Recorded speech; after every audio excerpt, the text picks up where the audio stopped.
This summer, Ryan and Abraham Diesel are going to be offering a summer camp, a new summer camp for us for teenagers called Digital Storytelling. I might go to that. Sounds really good.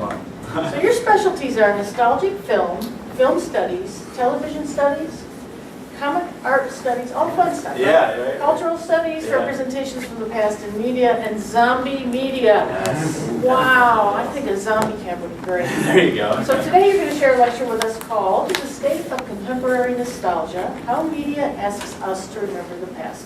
Could very well be the most fun lecture. I hope. Hey everyone, thank you so much for taking your time out of your busy end of the semester schedules to come see me talk about nostalgia. This is part of, well, this is a version of a book that I have coming out with Lexington Press, titled slightly differently, but essentially the same material. So I'm going to talk about nostalgia today. We're going to talk about longing and yearning and wanting to go back to a past state or a past object and working through those issues. But what I'm most interested in is what happens when we take the longing, the yearning, and we add in media. What does it mean when media says, hey, you should remember the past this way and not that way? So I'm going to start with a very short clip. Some of you may be familiar with this series. It ran, for the most part, during the late 90s, early in the new millennium. It was the I Love the 80s, 70s, 90s series on VH1. But this is just a quick intro to the 1986 version. So you think you're an 80s fan? Okay, Ferris, can you handle this? Hello? I feel It's I Love the 80s, and this is 1986. The flicks, the fashions, the trends, the TV, the tunes. A totally awesome year that gave us these burning questions. Could Crocodile Dundee survive the Bronx? You got bitch smacked. Was this the pinnacle of Corey Feldman's career? What? And was Hams Across America just one big germ factory? The amount of germs that were spread that day? This is why we have mad cow disease. The answers to those questions, plus Goose, that's me, honey, Ducky, and Teddy. Because you love the 80s. Because you still got that killer Swatch watch. Admit it. This is 1986. Okay. So what we're looking at here is a couple different things. The definition of the year through the media. That's one of the big things I'm going to talk about today. Is when we think about what was 1986, how should we remember that year, that decade? It's refracted through the media. Not that I expect a program on VH1 to be the definitive source of historical reflection, but that this is a predominant lens in which the media asks us to remember the past. Obviously, they gain a big benefit from having us remember the past through themselves. So if media asks us to remember the past, they're going to ask us to remember it through the media. So when they say this is 1986, they're not talking about the Challenger explosion. They're not talking about Iran-Contra. They're talking about Crocodile Dundee and Stand By Me. That's the past for the media. Nostalgia was better in the old days. T-shirt you see around. Another similar statement would be, you can't go home again. Statements which reflect on the idea that not only is nostalgia something that if you're trying to recreate the past you can't actually do, but when you try to do so, it ends up being an idealized version. Because nostalgia was better in the old days refers to the idea that when we were nostalgic, we were better at it, or we had things to long for that were more appropriate. It is a comparative look at the past, whether or not it is an idealized version of the past. You can't go home again. That meaning that if you go home, it may have not changed one bit. Not one thing about it may have changed, but you have changed, or time, history has changed you, and so you will now look at home differently. if we take a look at the way, the etymology of the word nostalgia, we have nostos, return home, and algos for pain, the pain for returning home, the pain of wanting to go home again. And I'm going to posit today that instead of the pain for returning home again, media wants to frame it as the pain and replace return home with the pain for the loss of a media object, or a pain for a loss of something that we long for as a child that we cannot have anymore, namely the media. Because right now, nostalgia is having a pretty big moment. We are being told that it is incredibly important for us to look back always. We have gas stations filled with racks of nostalgic toys, older versions of toys, rebranded, repackaged. The early aughts had a VH1 series called Best Week Ever, which was an extension of that earlier I Love the 90s, I Love the 80s series. But interesting, and I bring it up because it changed the time in which something could be longed for nostalgically. So, for instance, the I Love the 90s, they went through I Love the 70s, I Love the 80s, I Love the 90s. They aired part of I Love the 90s before the 90s were over. Then they decided, well, we've run out of road. They repeated it again. There was I Love the 80s Strikes Back. But eventually they realized we don't have anything left to be nostalgic about. So let's just be nostalgic about today. And they started the Best Week Ever and I Love the New Millennium, which had just started. They were nostalgic for something that had just started. So sort of instant nostalgia. I discussed it a little bit more detail in the manuscript, but for the most part, I see this instant nostalgia as a way in which to shrink the gap in between the time in which something is given to us and which we are told, oh yeah, you should be able to long for that. Another example would be the Spider-Man remake that comes 5 years on the heels of the previous edition, Spider-Man 3. Now, Spider-Man 3 was not very good, so we have a reason for rebooting. But that doesn't mean that it's not odd to reboot 5 years after the most recent sequel. So I look at contemporary convergent media as being incredibly nostalgic and obsessed with nostalgic past. And that's not inherent. I'm not trying to vilify nostalgia, because that is a really quick way in which scholars, a lot of previous scholars have done. Vilifying nostalgia, looking backwards is bad, but it's not inherently problematic. There's a couple newer works by Alistair Gournay and Paul Grange that work through the idea that if we look back towards the past and we learn something about ourselves, our culture, then we can progress, and it's an adaptive mirror, essentially a mirror held up to our past that says, I could learn something, even if what I'm learning from is not really how it happened. That way nostalgia can serve a progressive function. However, I don't really see that happening as much in the remake or in the box set that I'll discuss. Mostly today I'm going to discuss box sets, DVD, Blu-ray box sets, film remakes, as well as unrelated to the zombie work that we were talking about, what I'm calling the zombie series, the revived series, such as like Arrested Development or Family Guy. We'll get to that. But what I see happening instead of using nostalgia as a progressive adaptive mirror, I see it as encouraging us to be perpetual individual nostalgics. And you might say, well, nostalgia, that's individual. Of course it is. But what I mean by that is we are perpetual. We're constantly told to come back around to the same thing in an unending loop. And we're to do so about the texts and media objects that we personally were attached to, versus a collective nostalgia for the old days, a nostalgia for a time period, events, or a time in which things were better, where that could serve in some ways an adaptive function to think about how we may progress into the future. But I don't see that happening as much. Instead, what I see happening is what I'm titling a playlist past. So when we think about a playlist, the contemporary version of the mixtape, we take an iTunes list and we construct this song, this song, this song. There's no every person may put together a different playlist. I like these songs, you like completely different songs. So that's where the individual nostalgia. We're told you should grab sort of a collage of the things that you loved when you were younger, and you should never really let those go. So, for instance, the the way in which this project, the sort of seed for this project for me, was that I looked down at my iTunes list and I realized I wasn't organizing things by genre or any other sort of standard organization. I was organizing by time period. What songs did I tend to listen to in the spring of 2002?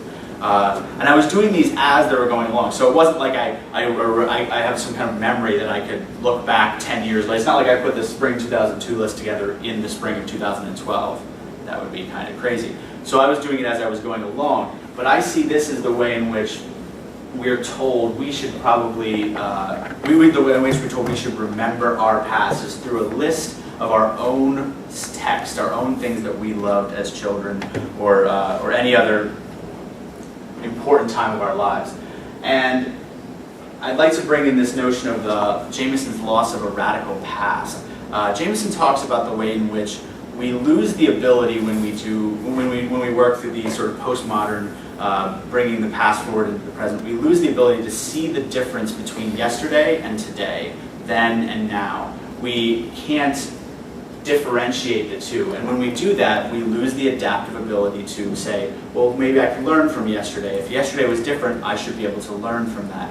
And so I see this all coalescing around the loss of the ability to see a difference. So for instance, Freddy Krueger becomes an eternally relevant character. If we continue to remake Freddy Krueger, Nightmare on Elm Street, or Friday the 13th, or any sort of Charlie and the Chocolate Factory, when we continue to remake, we continue to say this character, this media text is eternally relevant. We're never going to let go of this, and we lose the difference between what was then and what is now. So, for instance, going back to the replacement of a pain for home with a pain for the loss of media, instead of saying I wish I could go home again because it was good for X, Y, and Z, the media would rather us say, I wish Freddy Krueger was like he was before. I liked it when Robert Englund played him. I liked him when he looked like this. The past becomes about the media text. It's defined by it. So let me just break this down a little bit, talk through nostalgia a little bit. Just briefly historical. It's varied term, it's changed a lot over time. I'm not going to worry too much about the details here, but I'll just walk through that it starts as a term in 1688 by Dr. Johannes Hofer, coining the term as a pathological yearning for home. So a literal disease, a malady in which yearning for home made you ill. And the only way in which to fix this was to send, it was soldiers were diagnosed with this. The only way to fix this is send the soldiers home. I can immediately think of a way in which that would get out of hand pretty quickly. Hey, did you hear you can get sent home if you just act really sick and say you long for home. But that's the idea that it would physically make you ill is not really how we think of nostalgia today. I don't really think of longing for any sort of form of past and then getting physically ill to the point that I was actually sick.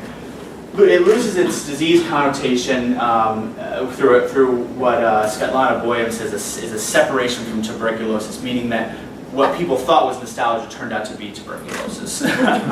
So once they realized those were two separate things, they separated nostalgia from its disease. But it's still, then through the 19th century, becomes thought of as a malady of memory, used to think about the ways in which we have a healthy amount of remembrance or a lack of the amount, or too much or too little. We're defined with highs and lows. So we can think of this today as somebody saying, oh, I don't have a very good memory. And at what point does that become a problem, or a socially constructed problem? And at what point is too much memory? Oh, you don't forget anything, and so that's a problem as well. Sort of the Nietzsche, there's benefit in forgetting.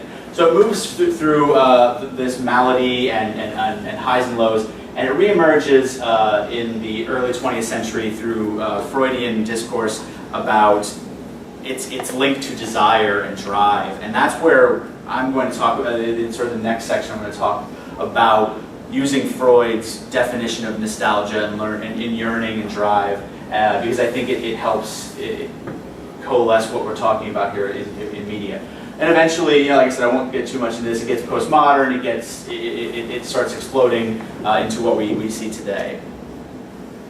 But the preoccupation of the past, again, is not always stagnating. History is a functional, adaptive mirror. It can teach us about our contemporary situation by contrasting the past with it. So, like I said, I want to go through this Freud distinction. He puts it through the distinction between mourning and melancholia, and the ways in which one is a healthy way we should look at the past, and one is sort of a stagnating and unhealthy way. So Freud views mourning, the process of mourning, working through something, as a healthy and natural form of looking at the past. We are very sad about something's loss, and we work through it in a way in which we can improve ourselves, and we improve ourselves for the present and the future. We work through an object, loss of an object, and we let go. And it's the letting go process that Freud sees as being incredibly important when it comes to mourning.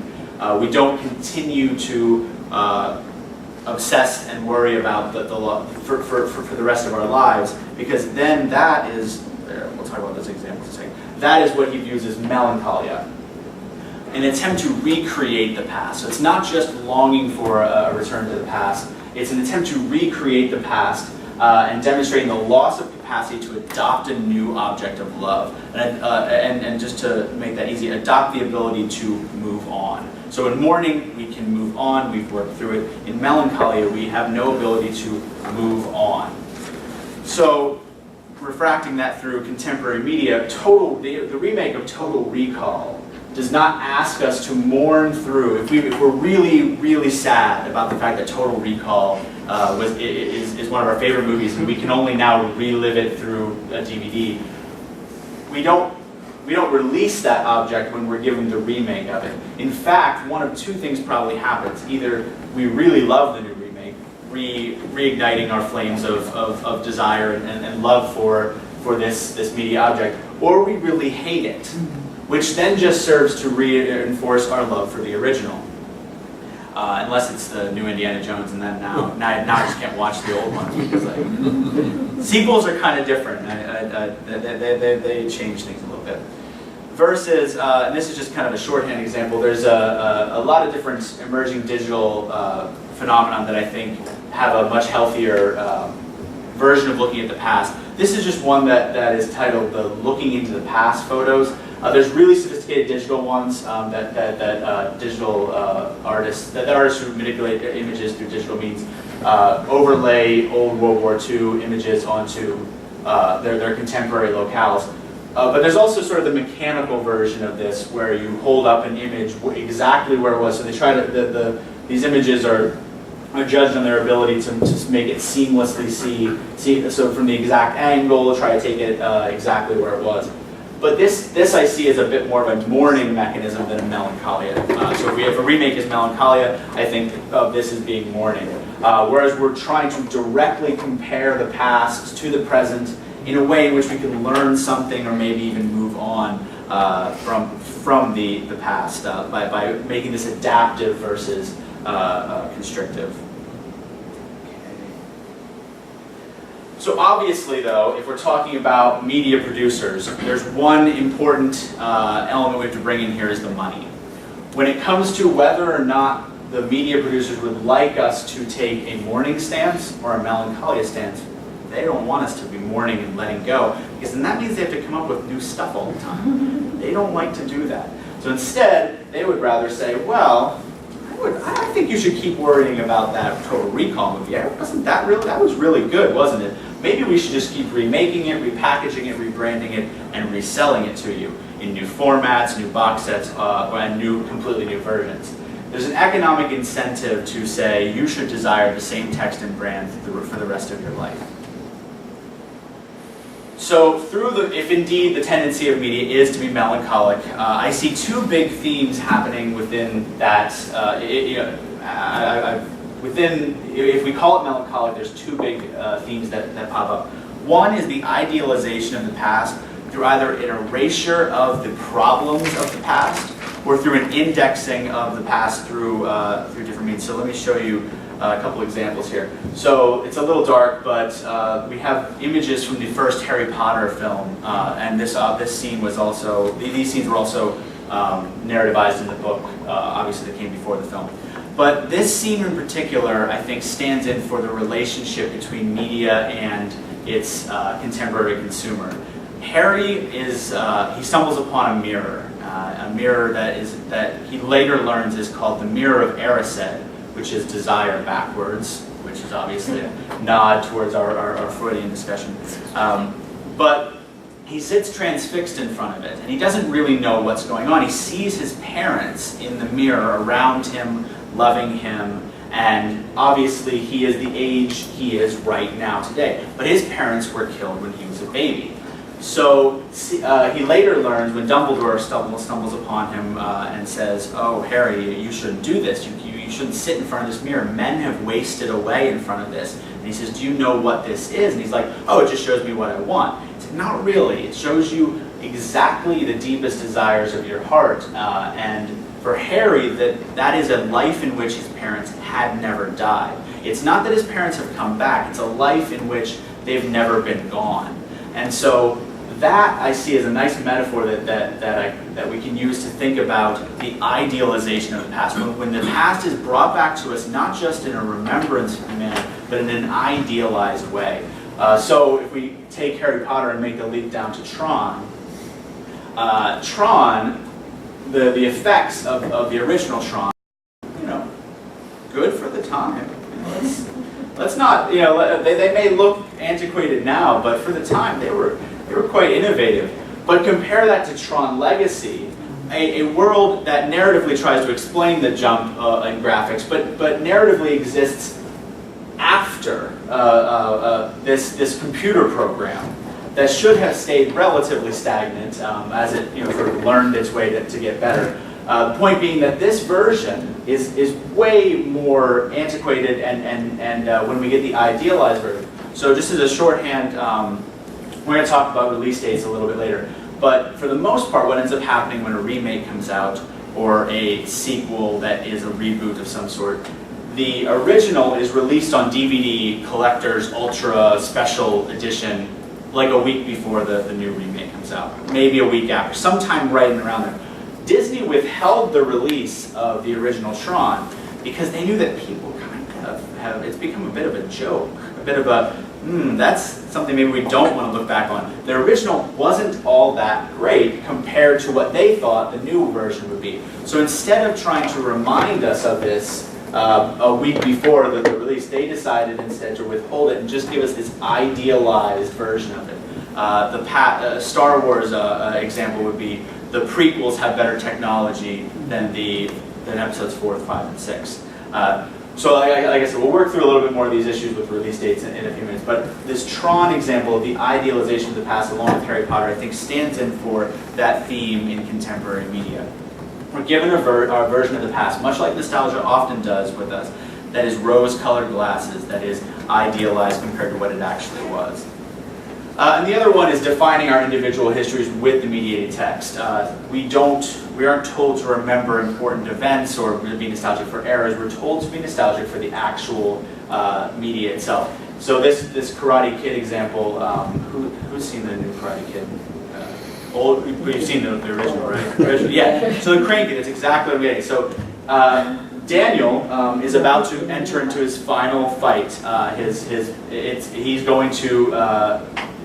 in the championship round, and he raises his arms in the crane kick fashion, as we're ready and used to. But instead of doing the crane kick as it used to be, he jumps and does this flipping, spinning, and as much as the screen grab can do it justice, he's like 360ing in the air and coming down. It's nowhere near the original is nowhere near as sophisticated. So not only is this an idealized version, but the moment he's done, instead of celebrating, he turns to the video screen and watches himself do it in a replay. Whether this be an analog for contemporary athletes looking up on the Jumbotron and watching the highlight of themselves doing it, we are sort of told or encouraged to define our past, even if it's the very recent past, through the media itself. We want to mediate our past because the mediated past is an idealized past, and it's one that we can keep looking back on over and over. We lose our real past. We can't recreate it. Once it's gone, it's gone. I can't get back the last sentence I just said. It's impossible. But through that, the fact that I'm being taped, I could relive it in a mediated way that would be sort of idealized compared to what is actually happening. So those are the two themes I see, and through this entire study, I work through the individualizing and depoliticizing of historical comparisons. Again, the lack of a radical and adaptive past. We have benefits to have that radical and adaptive past. So Alistair Bonet is a nice counterexample to a lot of this. Bonet works through the way in which a group, a political group, could look back on the time in which they first started and say, "Wow, didn't we have a lot of motivation? We were really working towards something." So Bonet sees that as an ability. We could look back to those things and sort of reinvigorate ourselves by looking back nostalgically at the past. But instead what we get is an idealized version. So the remake will take older pixelated versions of things and make them more graphically contemporary and pump them up and add new levels and do all kinds of things like that. So let me just try to make this a little bit more concrete by going through a couple examples. I guess I'm going to talk about DVD box sets, film remakes, and zombie series, not The Walking Dead, the resurrected television series. So the theorist by the name of Derek Compere looks at a rerun mentality on television, and I think that we can extend he says the television works through reruns at a constant rate. That's the rehashing of television may be a live medium, or may have started that way, but it becomes more about rehashing and rerun eventually. And I think that we could look through the way in which the box set moves us, not just from a rerun mentality, but to a collector's mentality. We now have the ability to acquire an incredible amount of media from our childhood. It's no longer difficult to relive a vintage television series, whether that be through Netflix or a DVD box set. And the version we get, just looking at this Back to the Future massive collector's edition, is one that not only is pumped up and idealized. When we originally saw and fell in love with Back to the Future, it did not come with a certificate of authenticity and a DeLorean, and it wasn't in, especially if we got it on VHS, it wasn't in high definition Blu-ray with a pull-out poster and all that sort of stuff. So we get an idealized and pumped up version, but we're also told, again, to relive constantly. We probably, if you're nostalgic enough to buy this version of Back to the Future, there's a good chance at one point in your life, or if you were younger, your parents' lives, that you have paid for this text already. You're paying again, whether that had been through a movie ticket, a VHS, anything, or even the NES video game, which was terrible. But you've paid for this. You've paid to be entertained by Back to the Future before, but you're going to do it again in this idealized version. So instead of engaging with the present, what is left is this playlist pass, because not everyone likes Back to the Future. No, that's probably not true. No, but everyone has different things that we remember, that we long for, and the media knows this. That the media producer knows. They know that they're not going to hit 100% with any text. If they knew which text everyone was going to love, they would just release those. But instead, they release a wide variety, and so you're going to get a good portion of people who love Back to the Future, and maybe Indiana Jones instead, maybe Lord of the Rings. You're going to hit. You're going to hit more than you miss, but you're not expecting to hit 100%. But especially this completist, the mentality that the different commentary tracks will get us a more complete picture of what Back to the Future was, constructs sort of what I see as a compulsive drive, not a desire, a drive to replicate the lost past. We didn't know this information about why Robert Zemeckis did what he did in this scene, but when we watch the Blu-ray with the commentary track, we get an idealized, we learn more about our own past, or we're sort of filling in the gaps and creating a history that's defined by the media text. As another example, I think this one is really helpful for the way in which the Hobbit is coming out right now, the new trilogy, piggybacking off of the Lord of the Rings, the success of the Lord of the Rings trilogy a while back. So I looked at paratexts. Obviously, DVD box sets are paratextual, so the material themselves, the booklets, the stuff that stands outside of the films themselves, or TV shows in these box sets, and for the way in which the paratext frames the material. For instance, there's an article that talks about the Fight Club DVD box set, right? Fight Club, according to this author, was all about sort of blurring the lines of masculinity and making it okay to have a different definition of what it was to be masculine. That was the film itself. But then the DVD box sets, the extras, the blurbs, they sort of heteronormatize everything again. The box set itself reframed what the text could not. So let me bring it back to this example because I think it's a little bit more, easier to think about the ways in which media is defining the past versus what the past actually was. So I took a look at the very last DVD extra on Return of the King and the very first paratextual material for The Hobbit in the form of Peter Jackson's video blog. And I think it's really illuminating. So let me just play the first few minutes of it and that we can sort of talk through a little bit. Hello, welcome to the first of our blogs on the making of The Hobbit. It's amazing to be back here again. This is Bag End, exactly as it was in The Lord of the Rings. It's actually built in our B stage here in Wellington, which is exactly the same stage as it was built 12 years ago. We've been shooting for a few days now, and I just wanted to take this opportunity to give you a little look at the lead up to filming and some of the pre-production that led up to it, the first day of our shoot. And I look forward to keeping you up to date as we go through the next 2 or 3 years. See you soon. Oh, you're in 3D. Looking good. Okay. So not only is the rhetoric within this video about recreating being in the exact same place, the set is meticulously created, but that, which is obviously not the same set. It may be built on the same soundstage. It may be built to the exact same parameters, schematics. It may be meticulously down to the blades of grass be recreated, but it is not literally the same place, the same set. It is reconstructed. But we get this recapture, this recreation of the past here, this rhetoric about recreating the past. Then we get the idealized version of the 3D-ness of it. Back, like we were talking about Star Wars or any of the other examples where the prequel will be in a more sophisticated format than the originals themselves.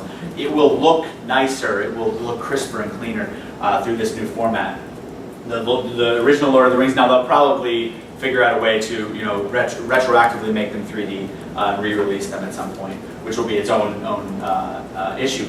But the original theatrical broadcast of The Lord of the Rings was not in 3D, it was not shot at 48 frames per second. So the prequel is better than the original in terms of technology. Also, let's think about the idea that The Hobbit is 3 movies versus Lord of the Rings, which is 3 movies. The exact page count, it's around 300 pages or so of The Hobbit, which is less than any one of the Lord of the Rings trilogy books. So Fellowship, Two Towers, or Return of the King are all individually longer than The Hobbit. Now, of course, Peter Jackson is bringing in a lot of ancillary material there that's outside The Hobbit, especially for this last film that's going to be released. But the point is that the version of The Hobbit we're seeing on the screen is pumped up, comparatively speaking, to even the massively long and appropriately long treatment of the Lord of the Rings films, which top out at over 12 hours when you watch the extended versions. But The Hobbit will, comparatively speaking, page count to page count, and then minutes on screen to minutes on screen, is an embellished and idealized version of itself. Not to mention the fact that I've had a blue arrow that obviously runs in real chronology in terms of when the events take place, when they're written, but this is the relationship we get. We get and all prequels would do this, but in the literary sense, this was written before and comes in chronology before The Lord of the Rings, but we are given a retroactive nostalgia. We're nostalgic for something that's coming next. So Peter Jackson's essentially setting up a retroactive nostalgia for something that he hasn't even released yet by using the same sets, the same sticks of furniture and creating this reverse chronology of literary material.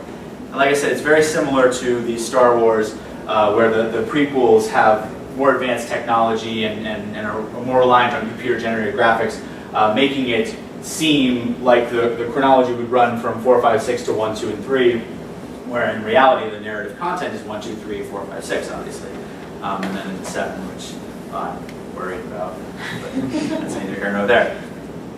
So I see this feeding into the collector's mentality in a way in which that we collect, we're given these materials and these paratextual materials to help us collect a past that is idealized, that is pumped up with psychic investment, that more so than the original themselves. So that's DVD box sets. Let's let that aside for now and move on to one that I think can be applied to a lot of different media, but I've used it specifically to the film remake, and what I'm calling the epistemology of the remake. And essentially, it boils down to is determining target audiences. If we determine the target audience of a remake, what can that tell us about who is supposed to be nostalgic, or who is supposed to consume this commodification of the past? It's not, when you say you're remaking something, it's not entirely clear who that's aimed at.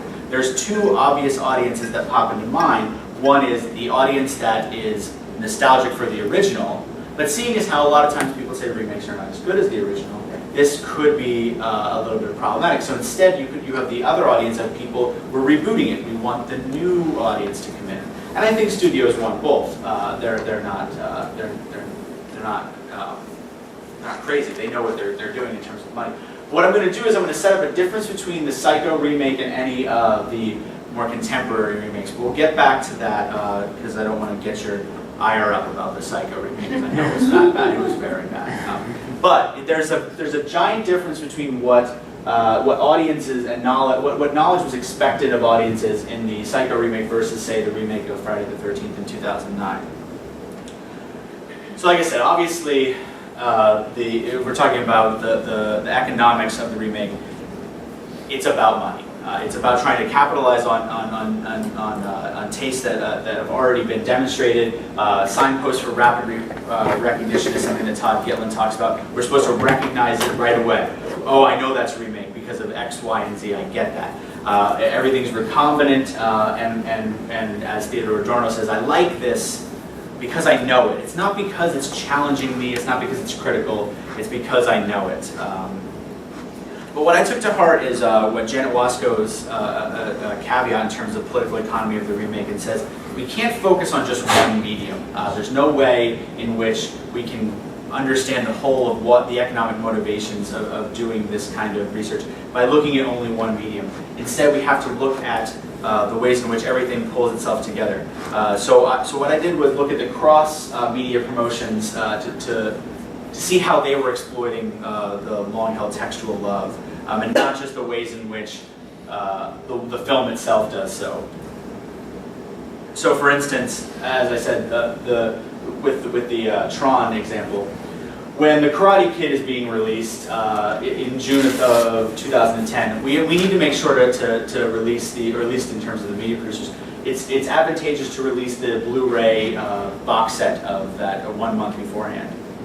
Alice in Wonderland, the sort of remake, sequel, odd relationship to the past. But either way, it comes out in March, and we get in the same month the un-anniversary edition. Because a lot of times these are, any year divisible by 5 seems like a nice time to release a new box set. But that was not when the new Alice in Wonderland was coming out, and so we just get the, oh, well, we can narratively tie it into the un-birthday, let's talk about the un-anniversary edition. Any excuse to release a new version of the past. An odd example would be the Friday the 13th remake, which has a lot of textual material to re-release.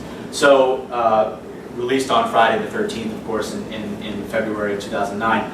So what they did was they just staggered the releases. So for every couple weeks, from February 3rd, 2009, all the way up through September 14th of 2009, a new deluxe edition would come out. The past was, it was a false scarcity of the past. They have these materials and they can release them anytime they want. Disney does this with putting things back into the vault, pumping up your false scarcity of nostalgia.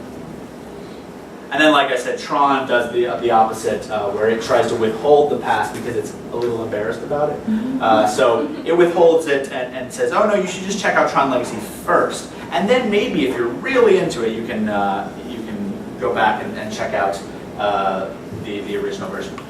But like I said, the epistemology of the remake, for me, revolves around the knowledge expected of the audience. What are you as an audience member expected to understand about the new version? Are you held accountable for the previous knowledge? Because a remake doesn't necessarily imply that. If it's remaking, rebooting, and reimagining, if it was just like the original, no knowledge is expected of you as you walk into the theater. Instead, I see a tendency of all of the contemporary remakes to really hold the audience accountable for what had come before, meaning that you're speaking to the audience who is nostalgic. There's the new audience who doesn't know anything. We're not talking to them. We're talking to the audience that is expected to be interested in new information about characters. So I looked at information flows. Who knows what, and how does that compare to the original?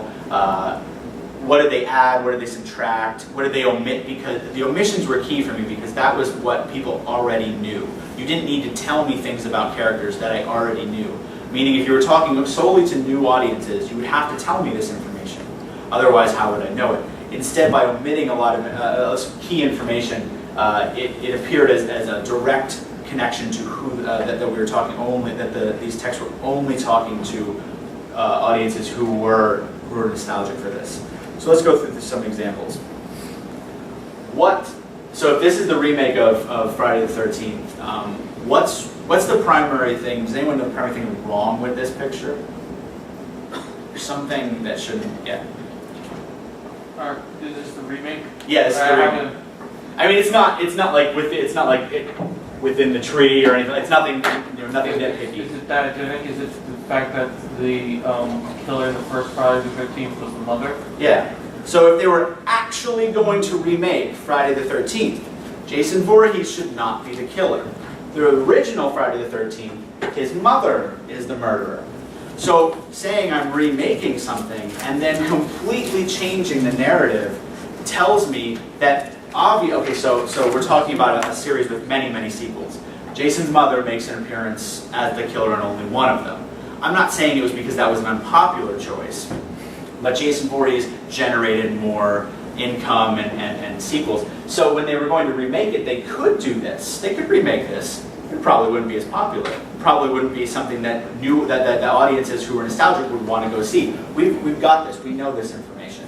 So instead, the beginning of Friday the 13th, the remake, gives a 2-minute black and white montage that would be very confusing for somebody who has never seen a frame of this series before. That runs through this the narrative. So in reality, there is a remake of Friday the 13th, the original, couched within the new one. But it's a 2-minute black and white montage that's very confusing for new viewers. We reinstate the proper killer of Jason Voorhees because it's what the audiences actually want to see, the nostalgic audiences. If we wanted to talk to the new audiences, we might have thought more deeply about using his mother. There's one more. This one's a little bit smaller. If anyone can get it on here, what's wrong with this? This one I won't pull teeth. I won't wait. I don't want to. The problem is that Jason Voorhees' mask. It's iconic. It's recognizable, but it didn't show up until the 3rd film of the series, right? So. But we don't want that. We don't want to wait. The second Friday the 13th, it was actually Jason Voorhees was the assailant, but he had a bag on his head, just a bag, like with 2 eyes cut out. Terribly, it was terrible in terms of marketing or recognizability. This is iconic. So in a remake, we not only reinstate who nostalgic viewers expect to be the assailant, but we also reinstate his iconic machete and mask right away. We signpost for rapid recognition. We don't have time. Let's omit all of that backstory. There's no time to worry about that because we know, as the media producers, we know you already know all that. We don't need to worry about that material. Another example that's sort of the opposite, but I think works the same way, is screen time. So in the original Halloween, I promise they're not all about, or maybe they are, maybe all of my examples today are horror films. There's a lot of horror film remakes, so it's pretty easy to grab examples that way. So for instance, the original Halloween, the Michael Myers, he starts out as a child murderer, but we do so, we learn this information in a very short 5-minute shot through the perspective of Michael Myers as a kid. We don't get much backstory. We don't know a lot about why he does what he does. All we know is he's, as his doctor says, pure evil. Pure evil. It's more up to the audience's imagination to sort of think through that. In the remake, in the Rob Zombie remake, we get 25 minutes of extended backstory of the original of Michael Myers as a child, and we get an unimaginable pure evil rendered knowable through a lot of pop psychology. He does it because he's bad because his father was abusive. He's bad because of X, Y, and Z. So but this works towards, again, the nostalgic, because without the new audience would not care to sit and spend this much time in the backstory of Michael Myers versus in the original, when it was just sort of glossed over and rendered noble. We want the backstory because we already know everything else along the way. So let's go back to the remake of Psycho. Shot frame for frame, shot for shot remake of Psycho that holds the audience not held accountable for that knowledge, because it's a shot for shot remake. It's an actual remake. It may have been bad, but in reality, when you actually think about it, it's one of the purest forms of remake that has existed. It is remade in a way that you are not now you're not held accountable for the knowledge of the previous. Now the problem is the knowledge of the very well constructed Hitchcock version poisons the viewers who have seen it. So it's almost the exact opposite. Whereas the Friday the 13th remake expects you to be nostalgic and to know about the Jason Voorhees and the previous versions. The Psycho remake actually hopes you don't know about it. It's a remake in the truest sense. It's really only appealing to new audiences, because other than black and white versus color, there's one shot changed, I believe it's midway through the film. But other than that, there's nothing else different about that, about the new Psycho versus the original Psycho. You're not held accountable at all for that knowledge. So, and like I said, I think this epistemology of the remake, knowing who you're targeting and knowing it through the knowledge that's expected, can help us think about the ways in which media is asking us to continuously be nostalgic about that. And just as a quick update, Friday the 13th, the series, which was this old, unrelated series it didn't even have Jason Voorhees in it whatsoever. But on the success of, speaking of Psycho, Bates Motel series, Friday the 13th, the series will be coming out with a new television series, I think within the next year or so. So let's keep being nostalgic when I say so. So to move on to sort of another avenue in which I've tackled this contemporary nostalgia is through what I'm calling the zombie television series. The series that is seemingly gone, seemingly dead, and is brought back through various means. There's a couple different dichotomies here. There's fan campaigns are often, at least some part, responsible for these resurrections. But I look at organized fan campaigns versus passive fan campaigns, meaning, for instance, in terms of family, let's look at older versions like Cagney and Lacey, Designing Women. They had letter writing fan campaigns that resurrected those shows or saved them from cancellation. There's a couple other contemporary examples of failed ones, such as My So-Called Life or Roswell, where they would send hot sauce packets to the company themselves. And for instance, Veronica Mars organized fan campaign of sending a bunch of Mars bars to the executives, tons of them. Jericho was an example that was actually successful. The series was revived for a season after fans organized and sent. I think the number is something around 50. I think it was in the thousands of tons of peanuts. So imagine you're sitting at the office and suddenly thousands of tons of peanuts show up at you. It can make an impact. So that's the organized fan campaign, which obviously message boards and forums and a lot of digital media have facilitated. But the passive fan campaign is more something that happened with series like Family Guy, where it was the consumption of DVD box sets, reruns on Adult Swim, things like that, that helped signal to media producers that people were still caring about this show, and it was still a viable way to make money. And I just have a quick clip from Family Guy, a little bit of a meta commentary. Right when Family Guy comes back, this is within the first couple, I think it may have been the second episode back, makes this commentary.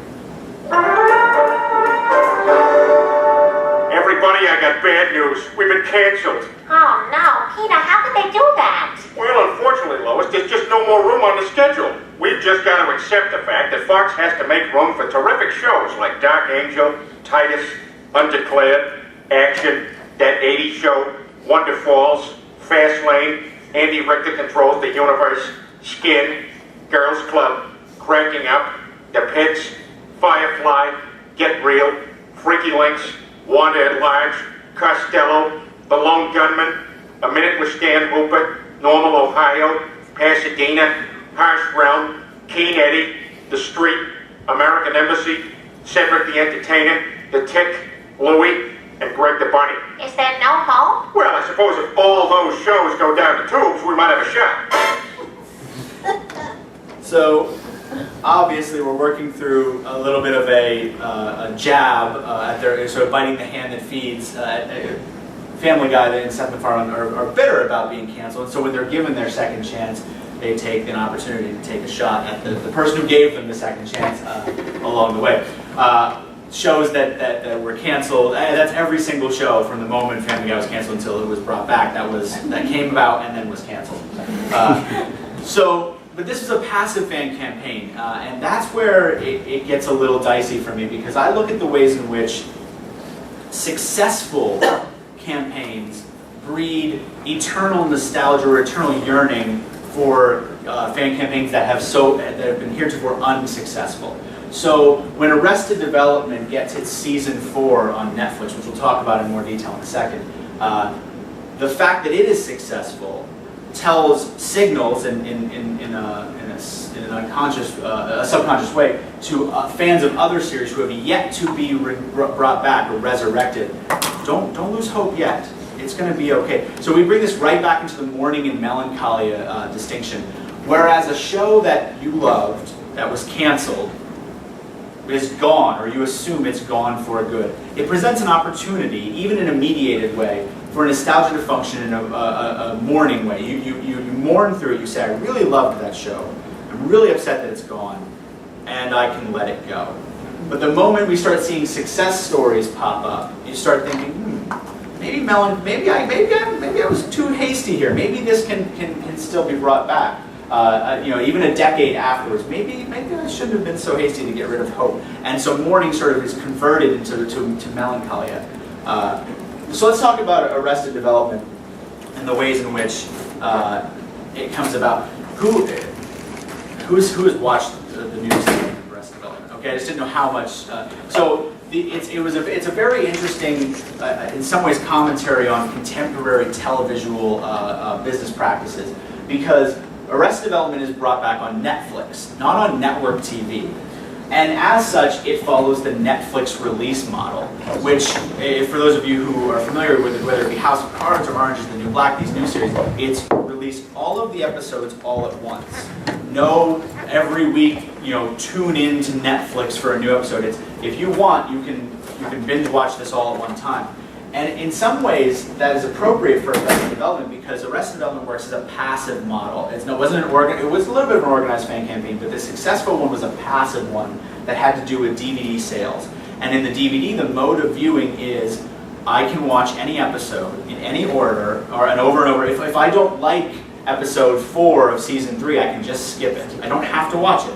And so when Netflix releases season 4, when Netflix releases the Arrested Development season 4, they do so in a way that not only fits the format, you could, in theory, bounce around if you wanted to. But the creators decided to try to exploit that a little bit. They said that originally said that you could watch them in any order. Essentially, you could take the series and watch episode 3, 5, 9, 1, 10, 2, because they all sort of interrelated, and the jokes were more in a horizontal fashion than in sort of a linear fashion. Now, at the 11th hour, the week before it released, the creator says, no, you got to watch them in order. No, I'm sorry. He just sort of had this epiphany, and he says, it turns out it was not successful in creating a form where the setup follows the punchline, which was the goal. But the seed had already been planted. This was a series that they had told you could watch this out of order if you want, much like a DVD. So it tends to be viewed as a little bit of an odd season in this respect, because even if you do watch it in order, it's clearly trying to withhold information. As watching it, a lot of viewers remarked, I felt like I was missing something. And that was because the reveal of episode 1 was in episode 10, or in episode 10, the punchline. It was very sort of disjointed and felt difficult to watch. But it was a way in which we sort of can get a window into how these televisual economic practices are changing and how they're morphing to fit what may be a predominant way in which people consume television in the future. So, for instance, as a little bit of an aside, the series The Killing, Nikita, and what's that? The one where they're on that ship in the Amazon. Don't remember the name of it. Either way, all of these shows have been told essentially in no uncertain terms by Netflix. You are to not, if you want to be you want to be streamed later, you need to cap your narrative. You need to finish it. And so previously, a series would start to end toward cancellation, and if it was sudden, you would get no narrative conclusion. It would just end. They would expect you to. They would expect a new season. Didn't get it. Oh well, we don't tie up those loose ends. Well, essentially, Netflix is saying to these media producers, you need to cap your narrative. So Nikita gets a 6-episode run that seems like it's to serve fans who want to know what happens at the end of Nikita.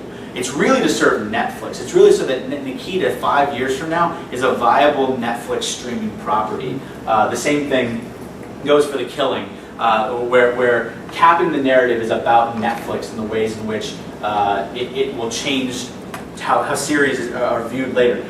Because if you watch Nikita 10 years from now, let's say for some reason that survives as something people watch, the sort of sting of cancellation or the surrounding criticism will have faded away, but what you'll see is a complete narrative. It's an idealized version of what would have happened in previous television practices. Before, the series would have been canceled, and that would have been the legacy of that series. It's canceled too soon, doesn't really finish its narrative, but instead, through the Netflix model, what we get is idealized versions of shows that later down the road will be viewed retroactively as complete, whereas they weren't really ever going to be complete in previous television models. Then we have even more recent developments, the Veronica Mars movie project, the Kickstarter to end all Kickstarters. Veronica Mars is a TV show that aired at the CW for 3 seasons, and when it was canceled, again, Mars Bar sent to its media to the CW. Amazon actually even helped out in that fan campaign, so you can see how sometimes companies get involved in these organized fan campaigns. They essentially agreed to combine shipping. So you get the Netflix. If you order $35 or more, you get free shipping. Well, back then it was $25. But you're not going to get that on a Mars bar. I mean, $25 Mars bar. That's got to be a really delicious candy bar, right? So what they did was they said, we'll just hold all of the shipments. As long as you put this special code in, we'll hold your Mars bar shipment. And then we'll pool it all together and you'll get free shipping. We'll ship it all together. So Amazon sort of gets into this organized fan campaign, but it doesn't happen. It doesn't work. And so Kickstarter campaign comes along. Rob Thomas puts it together with Kristen Bell for the most part, and they decide to make a movie. They decide to fund the movie. Now, it's an interesting dynamic because when you think about it, not only does Warner Brothers have the $2 million that this pledge goal is, so basically they say, we hit $2 million, we'll make the movie. Not only does Warner Brothers have it, but they also own the rights to it. So even if this goal gets hit, it doesn't actually matter until Warner Brothers says it's okay to do so. So Rob Thomas essentially had to go and say, we'll get the money for you, and still had to actually beg to let it happen. So they think, oh, $2 million goal, that's appropriate. They gave it 30 days to go. But as you can see here, it was 31 days as far as, oh no, this actually may have just been a 30-day month. I think it was in April. But anyway, you can see that there's still a lot of time left and they're already over. That's because the Veronica Mars project, movie project was the fastest to $1 million in the history of Kickstarter, the fastest to $2 million in the history of Kickstarter. And this number isn't reflective of it, but had the most backers in the history of Kickstarter. All three, shattering all three records shattered because within 11 hours they had reached their goal. And Rob Thomas goes insane and writes this glowing note to his fans. I can't believe this happened so fast. We're so proud of you, and keep going. And that's the key. Keep going. Not that it matters, too much in terms of the economics. Yes, or at least I guess I should say I don't want to get too much into the idea of this is hard-earned money that people are giving out, and the companies themselves have this money. But that the job was not done. The job of the Kickstarter was not done at the moment they've pledged their money. So much so that Rob Thomas employed, and I actually got a chance to see him and sit down with him, this guy named Ivan Asquith. He was the executive producer in charge of the Kickstarter project, essentially Rob Thomas's face. And I got a chance to sit down with him a month ago in Chicago and talk about what his job was. And he said his job was to not only make the backers feel like they were welcome and they were happy, sending out nearly 100 updates to their backers within the 1 year in between when this happened and when the movie came out. But also to get them involved. Because a key element here with all of these zombie series, these resurrected series, is that the people who watched it originally were not enough. And that's, like, when you think about what happens with the cancellation, even if that's just a demographically charged thing, even if there was enough people watching it, but they weren't the right people, the series was canceled because not enough people were watching. And the people who were going to send Mars bars and back Kickstarter project are the people who were watching. I'd be very highly skeptical of somebody who backed this and had never seen a frame of Veronica Mars. That does not seem like something that would happen. Maybe it happened, maybe people just have money to burn, but it seems like if you were going to back this project, you probably were already a fan. But the producers of the show and the companies already said, no, that wasn't enough. So we need you to essentially be fan evangelists for it. So it was the updates were tweet this out. Social media became really big about it, and surrounding how you should promote the product that you so loved. And eventually the movie comes out, and it also hits a lot of really interesting snags in terms of being released in digital HD the same day that it came in theaters. Theaters themselves wouldn't show it. For obvious reasons, theaters are fighting against the simultaneous digital release. They're essentially saying we'll bar you from doing so. So Warner Brothers had to, what it boils down to, rent out theaters, like as if they were just you and I renting out a theater to show Veronica Mars. Now, once it hit past its first run, that became a little easier. So in the subsequent weeks, those restrictions loosened a little bit. But for the most part, it was a very difficult process, but one that was based around the fans and getting fan involvement. And so all of these work towards validating a fan's eternal return to the same text, while also signaling to unsuccessful fans so far, hey, don't worry, your time is coming. Everything's going to be fine. Just keep trying. And even after something is already resurrected, so the week after Veronica Mars' movie came out, everyone was clamoring for a sequel. Oh, well, when's the sequel? When's the next? Do we have to kickstart it again? Or when's that going to happen? Serenity does not squash the yearning of Firefly fans. Instead, it makes them want more. So essentially, so whether successful or unsuccessful, the resurrected show does not serve to create a mourning form of nostalgia. It creates a melancholia. It creates an eternal return of the text. and a signal that it's always possible. Because what ends up happening, especially with the passive campaigns, is there's no set list of rules. Buy X amount of DVDs, watch this many reruns. If this many fans watch this many reruns and this many DVD box sets are purchased, we'll restart it. If there was a list of rules, it would be easier to follow. Instead, it's consume, consume, and consume, and maybe one day it'll all happen for you too. So that's, like I said, that's the three main things I wanted to talk about today. Works within, the broader work talks about behavioral triggers of video games and the ways in which same button mappings end up making us nostalgic for, and same button mappings and engines make us nostalgic for older games. And also, you know, that Mario has changed, has relatively not changed, and neither has Link. But for the most part, this is the snapshot of what I see as the state of contemporary nostalgia and how media asks us to remember. I see it as a defining of the past through the media texts, and creating uncritical, idealized versions. It's more advantageous monetarily to create uncritical versions of the past, ones that don't question things, than it is to create idealized versions that you would continue to swarm around the same text.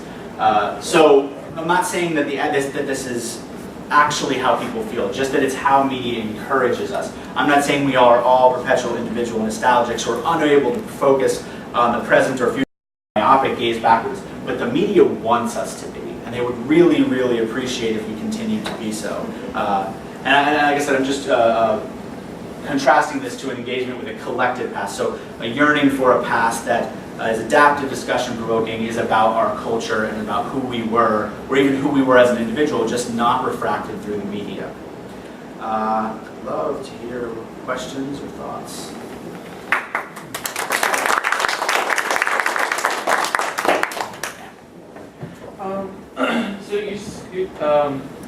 I found very similar concepts to that of memetics and how we learn. You're familiar with memetics, right? Yeah. And how we take previous ideas and remix them and produce new media. And I mean, that's the whole purpose of having a public domain. And I see a lot of this, what you're pointing out as nostalgia, as remixing or retelling the stories and trying to incorporate new things. So, can you differentiate those two terms for me?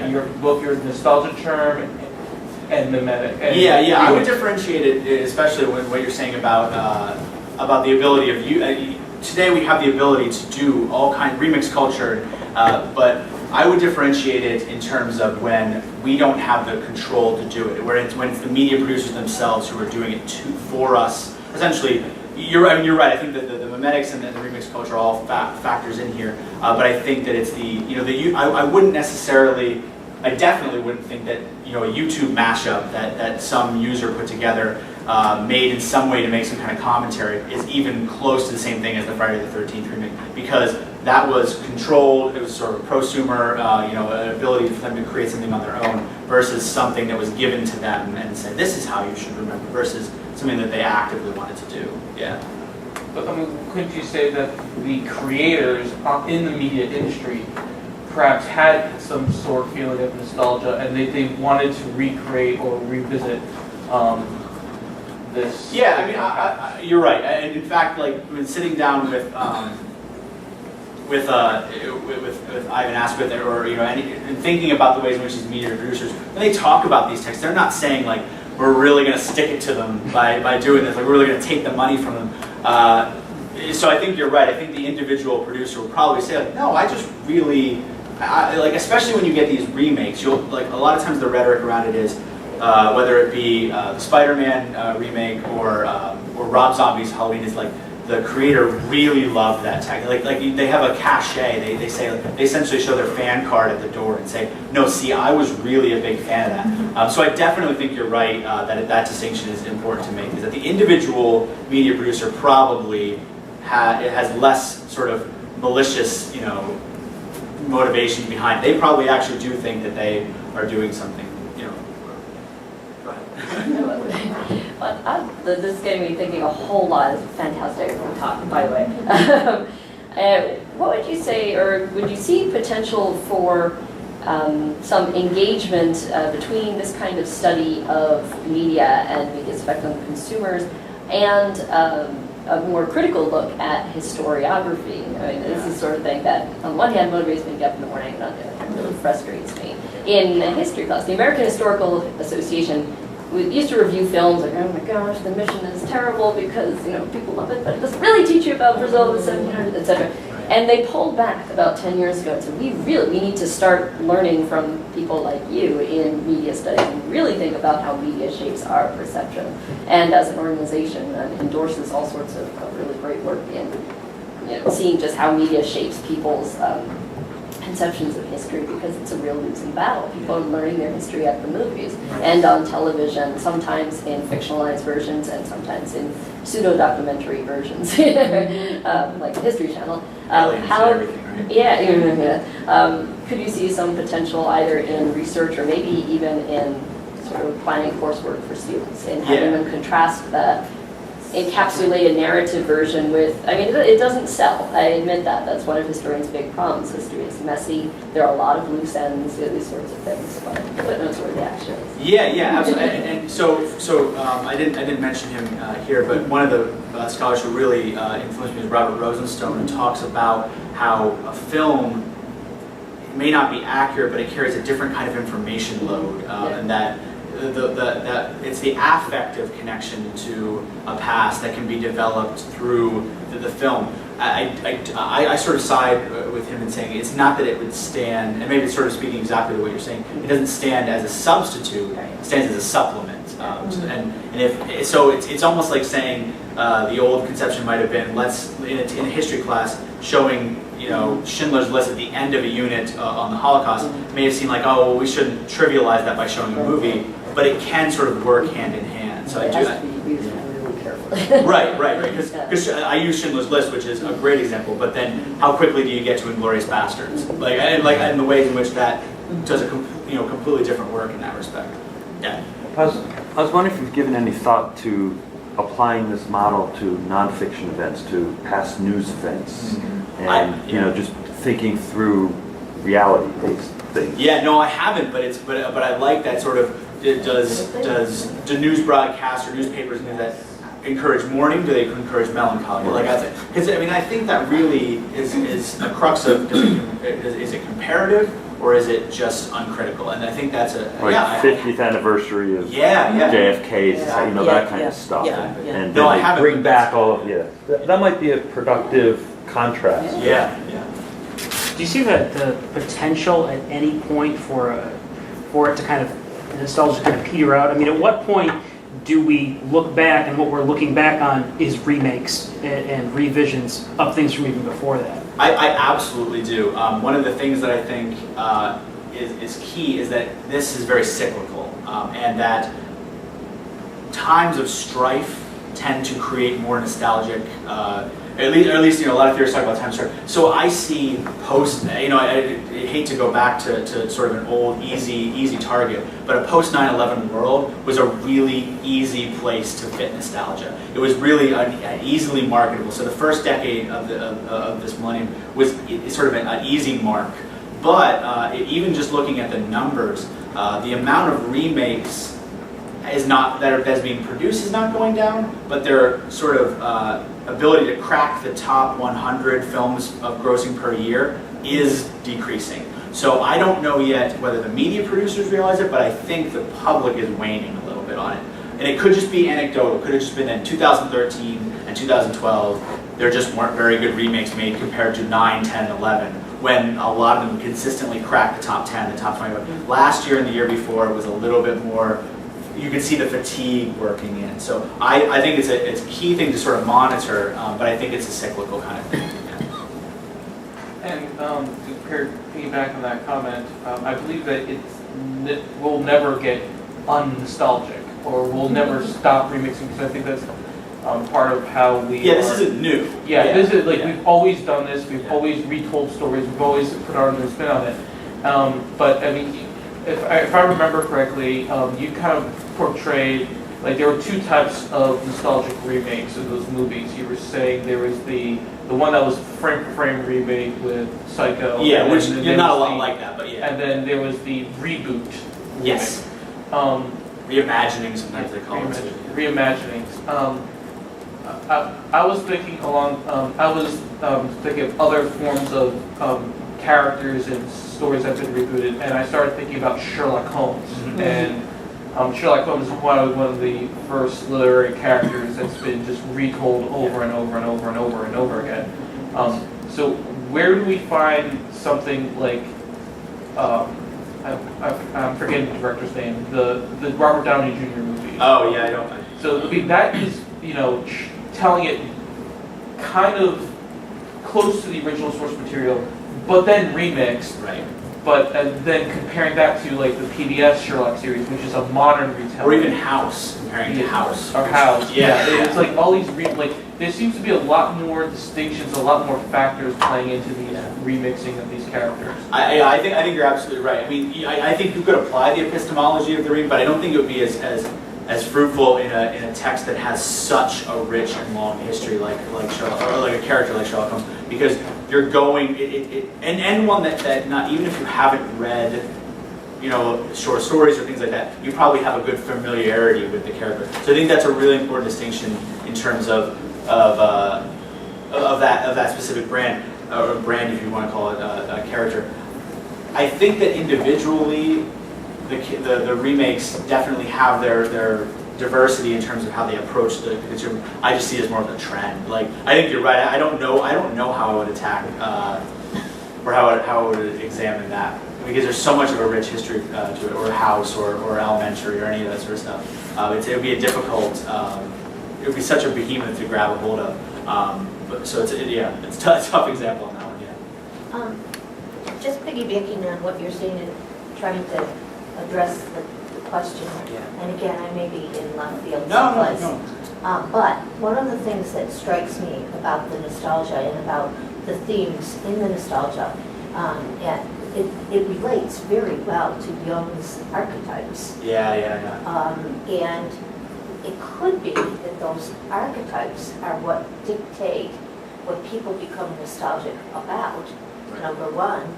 And number two, I mean, I'm always thinking from a clinical perspective, how can we use this information to remix? And the work I'm doing right now, we use past stories, we remix them so that they have a different connotation, Right. quite frankly.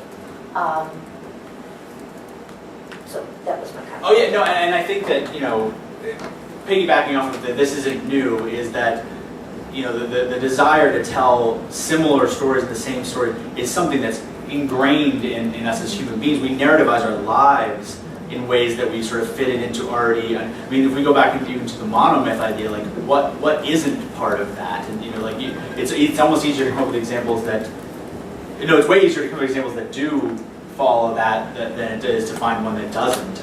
And so I absolutely agree that we're sort of we work through these things in a narrative fashion because that's who we are. We're sort of human beings as storytellers, and telling the same stories over and over and over again, just with different veneers on it. Yeah. I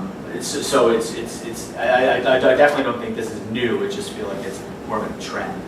No, but I think that you have some. I mean, I found this very interesting and a very different take on how I might look at this. Right. But nonetheless, and it's different for everyone too, and that's sort of what I think. Especially in terms of generations. So a lot of within this piece, I talk a lot about generations and how certain generations are going to obviously be nostalgic for different media, and that the companies have to be aware of that. So they sort of have to scattershot and say, here's something from the 70s, 80s, 90s. Like they have to work the room a little bit the way they have to do that. Yeah. How do you think current intellectual property laws has influenced this contemporary state of nostalgia that you're framing here? Well, one way I would say that really that I've seen is the availability of any form of content on DVD or on Netflix. So Netflix as sort of an ephemeral place where I can go grab nostalgic stuff. So it's like I can go be nostalgic about the Wonder Years on Netflix today. I don't ever really know when that's going to go away, because these complicated digital rights laws end up to the point where it's like, oh, well, next, like, it's gone. Where did it go? And so now it's like this sort of ephemeral nostalgia where it's at the behest of when, you know, where, for instance, a DVD that, an old series that doesn't end up on DVD because the music rights aren't able. So, like, Ed, I've been waiting for the NBC Bowling Alley Lawyer TV show Ed to be put on DVD for so long. I love that show so much, but it used too much Foo Fighters music, and now it can't be on DVD. Like, that's like legitimate truth. Like, and so it's not going to end up on DVD for a while. And so, like, I think there's a lot of stuff that has to be, or the idea that, you know, the goals of these streaming sites to sort of grab everything, like it be everything for everyone. How can you even do that in today's complex digital rights society? Aaron, oops, one more. I have two questions. Oh. I know. The first is, how do you think it's going to impact, so you're talking about how nostalgia is a thing that's in right now, and it's very hip. How's it going to impact the fact that right now, because it's hip, people are putting their children in shirts and clothing of things that never existed in their generation, but they're becoming nostalgic for things that don't even exist in their world. So. Yeah, absolutely. And you know, one thing I sort of address is that the baby boomer was the first time this really happens. Is that it's sort of a snowball rolling down the hill. It's like, well, I was nostalgic, so for the 50s, you know, that's the Stephanie Kuntz Way We Never Were is this great book that talks about how the 1970s was this big, you know, boom for 50s nostalgia, and then that creates a nostalgic generation, which creates, and so I think it's sort of a snowball rolling downhill, which may counteract that cyclical aspect of it, because at some point, aren't we all just going to be, you know, hyper nostalgic, and maybe that's what it comes down to. Everything's retro, everything's cool. So I think it's something to monitor on that. Yeah. The second question: did you, by chance, contribute any of your own money to any? To any of those to the Kickstarter? Just wondering. I didn't, but I know that somebody in my house did. Somebody is. I was gonna out you on that. I had the email that said like thanks and signed by but I decided I didn't want to. But you, if you're outing yourself, that's the Kickstarter. Yeah, we have a signed poster and everything in our house. I just wanted to say that's a really great point about like parents with things that weren't before, and I'm going to totally admit guilt as like somebody who, my wife and I bought our son a Norman Rockwell coloring book, and you know, like, hey, he watches Sesame Street Classics on Netflix, and every time they put the Due to Aspire, I freak out. It's going to be gone, and then when the day comes, it's renewed again. But there's that feeling that it's going to be disappeared, and he's not going to get to watch 1979, you know, Sesame Street. Right, and I think that sort of feeds back into that zombie series, or at least it's connected, because it's like we're never quite sure. We're never given a roadmap to nostalgia. We're sort of given a little bit piece here, a little this. Oh, it's due to expire. You better consume it now, kind of thing. So we're told sort of keep up with the past, and you better get the past while you can, and that's sort of all defined within the media. Yeah, that's a good point. That's a terrible. Especially when you're binge watching and you're not through it, and you see the due to expire. You're like, well, now I have to go faster. Like, yeah, I can't do this. Yeah. Anything else? So, like, we see lots of different types of nostalgia, and one of the things I found really interesting on Kickstarter when it comes to video games, I study video games, is the Tim Schafer. And now we know it as Broken Age, because that was the game that he created from it. But he didn't promise any particular nostalgia of a particular intellectual property or a particular story. He promised to deliver an old-style adventure game, so a point-and-click adventure game. So just from that instance, like, I want to make a point-and-click adventure game, and point-and-click adventure games have not been created recently because the technology has moved on. Right. But if you're nostalgic for this type of control scheme, give me money, and he raised about, I forgot, it was like $3 million On spec alone, basically. On just like, I'll make a game and in this style, and then like the people were just tossing money at the project, and you know, they delivered half the game, which I was kind of disappointed about that. But Yeah, it's tough to say because it's not nostalgia for any specific text. It's a Yeah. genre nostalgia. It's a genre, it's a Yeah. control scheme that they were nostalgic about. Which, like I said, one thing I didn't touch on today is I have a whole chapter dedicated essentially to button configurations and how they can, it's behavioral repetition. If I'm constantly hitting the R trigger as a gunfire, does that connect all of these games that do that? Because and yes, maybe that's the best configuration, but no one does anything different. And so, I mean, it may work into that, but it's tough to think about a genre nostalgia. I mean, I guess the Western, people talk a lot about being nostalgic for that. So it could work in there, but I definitely haven't considered sort of genre nostalgia too much. One more. Are you asking a question? Thank you so much for our question.